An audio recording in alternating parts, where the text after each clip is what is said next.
Are you a fan of the trial type games where you have to ride a motorcycle from one side of the map to the other? Well, then I got something special for you. Check out my review of Lonely Mountain Downhill, coming up next on Mumbles. Welcome back, everyone, to another episode of Mumbles. On today's episode of Mumbles, we're talking about some mountain biking games.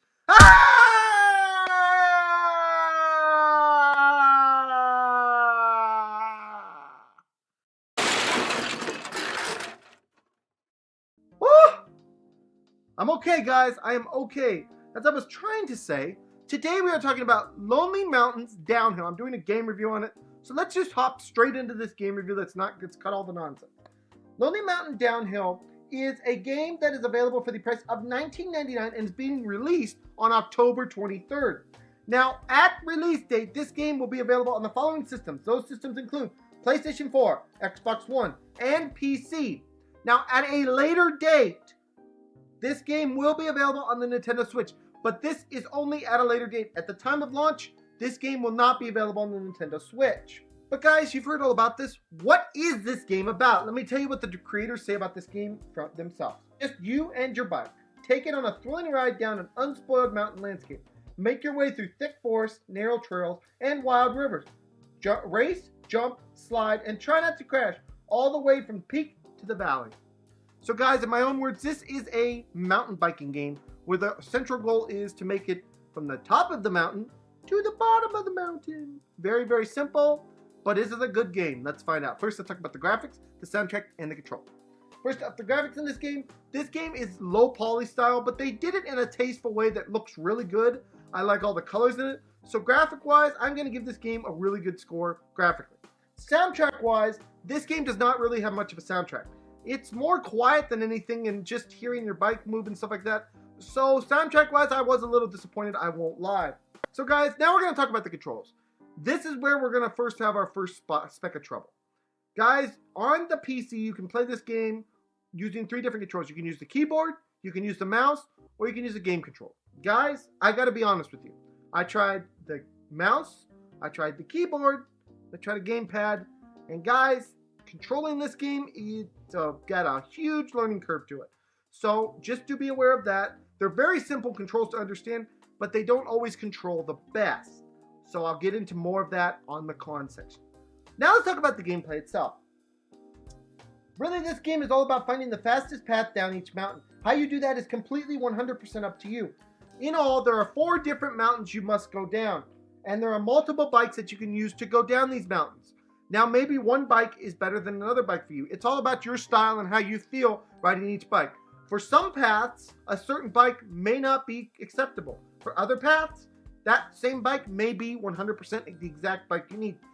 It all depends, and it's going to take a lot of experimentation on your part to find out which way is the fastest way down each hill. Guys, there are also objectives you can complete, and there's different things you can do as far as beginning challenges, middle challenges, and ending challenges. But for the most part, the ultimate goal of this game is to get down the mountain as fast as possible. So that's all there is gameplay-wise. So now let's talk about the cons of this game. The first con that I have for this game is the controls. Guys, this is one of those games where the controls really do matter. And I found myself really struggling to get a handle on the controls. It has a huge learning curve control-wise. I mean, huge. And even when you get the hang of the controls, being able to get down the hill without crashing into anything is really, really difficult. So my first con is the controls. The second con I have is the camera. I understand what they were going for with this game camera-wise. But there's a reason why Trials HD is a side view game or a back view game. It's not all over the place so you can see exactly where you're going. The problem with this game is you have to know where each and every obstacle is. And if you mess up on your controls just a little, you're going off the course. You can't see where they are. Boom, goodbye. See you next time. So my second con is the camera. This game would have done amazingly well with some kind of camera change or maybe even a different perspective. Something. It needed something camera-wise.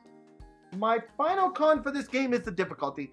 Now, guys, I'm not going to preach you anything else different here.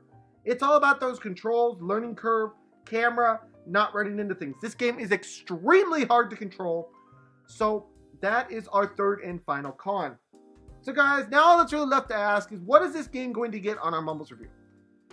Guys, I was really excited about this game when I got it, and I quickly turned from excitement to disappointment. I gotta be honest here. This game had a lot of potential, but for me, controlling it, maybe it's just me, but I suck at it. And with the camera perspective the way it is so hard to tell not only which way you're supposed to go, but where each obstacle is and how your bike is going to go into it. So for example, you may be going down a hill, you may see a rock, and you'll think, oh, I'm gonna just turn and I'll miss it. But if you turn too much, you'll spin out. If you don't turn enough, you'll hit the rock. So it is very much a balancing game. And guys, with a game like that, it just takes such a high learning curve that I think it kind of takes some of the fun out of the game, at least it does for me. With that in mind, on today's Mumbles review, I am giving Lonely Mountains Downhill a 4 out of 10. It's not a terrible game, it's just got a high learning curve, and for me, it's just not for me, honestly. So guys, that is my score for this game, and anyways guys, this has been another episode of Mumbles. I want to thank you guys so much for joining me. Please smack that subscribe button, smack the like button, smack all those button, and I will see you guys all in the next video. Bye-bye everyone, take care.